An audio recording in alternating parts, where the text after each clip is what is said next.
با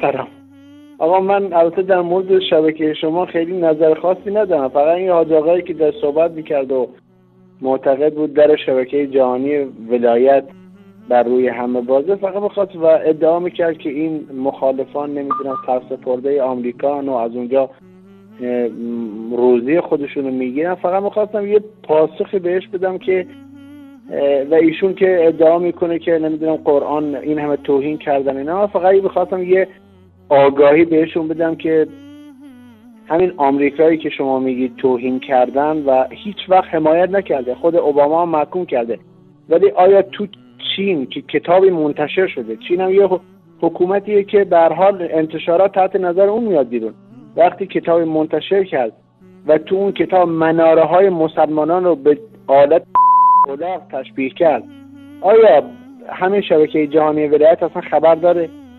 آیا تو ایالت سینکیان که مسلمانان رو یوغ برگردارشون گذاشتن و مثل حیوان تو میدان تیانانمن رژه بردن، اصلا واکنش نشون دادن، ایشون خبر داره؟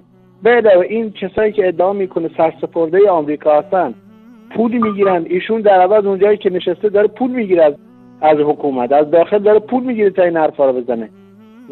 ولی خب این مردمی که مخالفت میکنن و هیچ گونه ارتباطی با آمریکا ندارن، قبلا آقای جنتی هم گفته بود که نمیدونم 1 میلیارد دلار گرفتن. این پول کجا اومد؟ مگه بعداً بهش نخندیدن؟